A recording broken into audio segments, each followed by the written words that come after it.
O fim de semana ia ser diferente.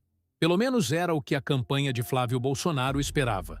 A Polícia Federal havia deflagrado uma operação envolvendo o senador Jacques Wagner, líder do governo Lula no Senado, e o entorno do pré-candidato bolsonarista já estava se mobilizando para aproveitar o momento. Finalmente, o escândalo tinha chegado do outro lado. Finalmente, o campo progressista ia sentir o mesmo calor que Flávio vinha sentindo há meses por causa do Banco Master. A expectativa era que o desgaste se transferisse, que o debate mudasse de assunto, que a briga do caso Vorcaro finalmente ficasse em segundo plano. Não deu. Nas redes, no debate público, nas pesquisas, o foco continuou apontando exatamente para o mesmo lugar: os problemas de Flávio Bolsonaro. E o Datafolha de sábado cruelmente confirmou: o presidente segue à frente, Flávio continua afundando e a manobra de usar Wagner como tábua de salvação não moveu 1 milímetro a favor do bolsonarismo. Fica comigo até o final, porque eu vou te mostrar por que essa estratégia falhou, o que diferencia o caso Wagner do caso Flávio e o que os números dizem sobre o caminho que está ficando cada vez mais estreito para ele chegar ao Planalto. Mas antes de continuar, eu quero saber de você. Me escreve aí nos comentários de qual cidade você está assistindo esse vídeo e que horas são aí agora. Eu leio todos os comentários e quero saber até onde essa informação está chegando. Pode escrever, eu espero. Vamos começar pelo fracasso da estratégia, porque é o ponto central dessa história. A lógica do campo bolsonarista era clara e até faz sentido como manobra política. Se o PT também tem gente com problema, a narrativa de "são todos iguais" ganha força. A rejeição se espalha dos dois lados e Flávio consegue respirar um pouco. Para essa estratégia funcionar, você precisa de 2 ingredientes: um caso do outro lado que pareça tão grave quanto o seu e uma esquerda se fechando em torno do acusado, do jeito que a direita costuma fazer com os Bolsonaro. Nenhum dos dois aconteceu. Primeiro, sobre o caso Wagner. A Polícia Federal investiga o senador, que é líder do governo no Senado. E isso é sério e precisa ser apurado com rigor. Esse canal não passa pano para ninguém. Se Jacques Wagner fez algo errado, que pague como qualquer cidadão. Essa é a posição que diferencia a esquerda republicana da extrema-direita, que, historicamente, defende os seus mesmo quando as provas estão na mesa. Mas há uma diferença política fundamental entre o caso Wagner e o caso Flávio, e o jornalista Ricardo Noblat traçou essa linha com clareza. A investigação de Wagner diz respeito a um senador individualmente, como líder do governo, e as apurações não apontam para nenhuma ação cometida por encomenda ou em nome do presidente Lula. É um desgaste real para a imagem do governo, mas é uma crise de responsabilidade estritamente individual de um parlamentar. Já o caso de Flávio Bolsonaro é diferente em natureza.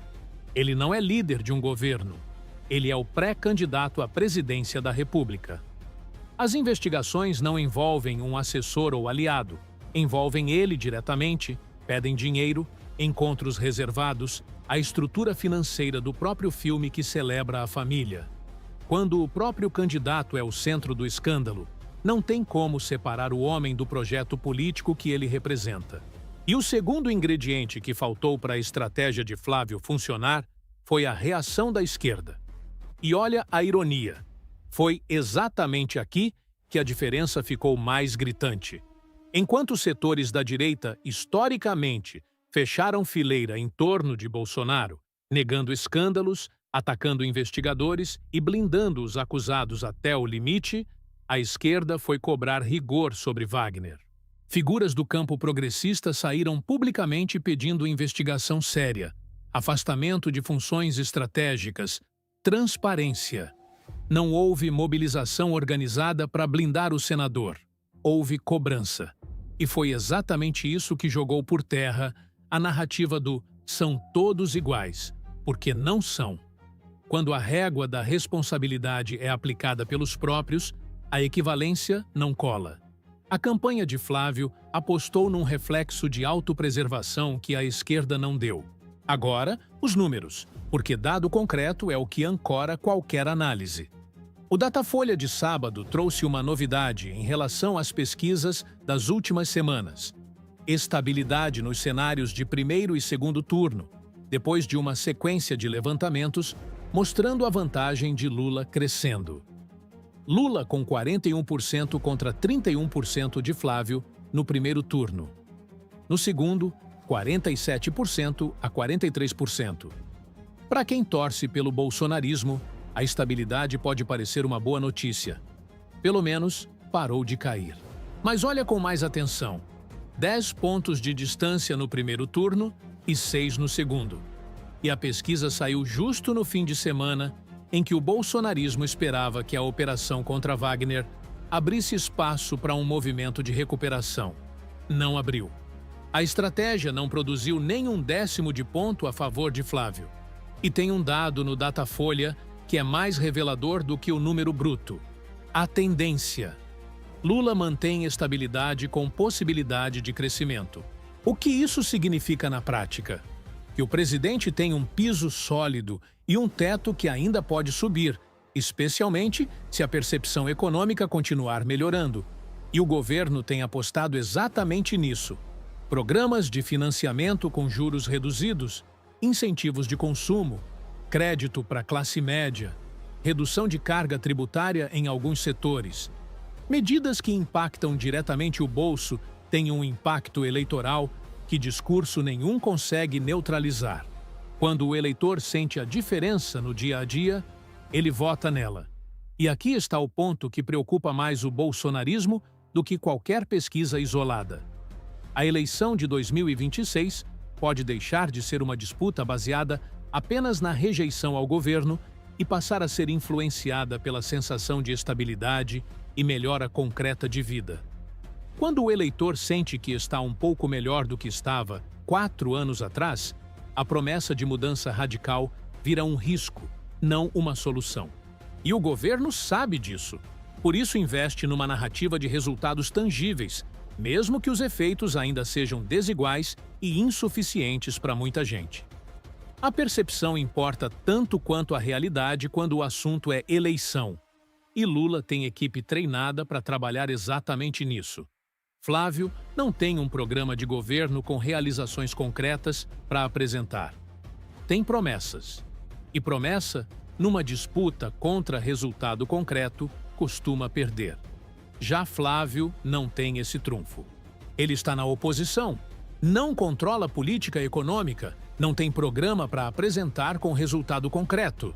O que ele tem é um projeto baseado no medo, na promessa de endurecimento contra a criminalidade, em propostas inspiradas em modelos ultra-repressivos que já foram testados em outros países e que sistematicamente encarceraram os mais pobres sem resolver as causas da violência. A história mostra que políticas baseadas só na lógica do encarceramento em massa não reduzem o crime estruturalmente. Elas até podem gerar uma sensação de segurança no curto prazo, especialmente em camadas da população que têm medo real e legítimo da violência cotidiana. Mas no médio e longo prazo, o que fica é a população mais vulnerável pagando a conta, nas cadeias superlotadas, nos abusos policiais, na criminalização da pobreza. E dentro da própria direita, essa fragilidade de Flávio não passa despercebida. Nos bastidores do campo conservador, cresce uma movimentação silenciosa, e cada vez menos silenciosa, de setores que não estão convencidos de que Flávio seja o nome viável para enfrentar Lula. Nomes como Tarcísio de Freitas, Ratinho Júnior, Ronaldo Caiado já foram testados em conversas e pesquisas internas. O objetivo é claro: encontrar um candidato competitivo que carregue a bandeira conservadora sem carregar junto o peso das investigações e do desgaste acumulado pelo sobrenome Bolsonaro. Não é uma ruptura declarada, não é uma traição aberta, é aquele movimento de bastidor que costuma preceder uma decisão que todo mundo já sabe que vai vir. Só não sabe quem vai ser o primeiro a anunciar. E o que torna essa movimentação ainda mais significativa é que ela não é nova. Ela começou meses atrás, ganhou força com o caso Master. Esfriou quando Jair Bolsonaro fez declarações explícitas de apoio ao filho e voltou a esquentar depois que o Datafolha começou a mostrar a distância crescente nas pesquisas. É um ciclo que se repete. O bolsonarismo testa o limite de quanto tempo consegue segurar Flávio como o único nome e volta a testar alternativas quando os números pioram. O problema é que o tempo vai passando, as convenções partidárias se aproximam e quanto mais tarde for feita uma eventual troca de candidatura, mais difícil fica estruturar uma campanha competitiva. Cada semana de indecisão é uma semana que Lula usa para consolidar o próprio eleitorado. O relógio joga contra a direita enquanto ela decide o que fazer com Flávio. E o próprio Jair Bolsonaro, preso domiciliar, condenado a 27 anos por tentativa de golpe, ainda tenta permanecer como o centro de gravidade de toda essa estrutura.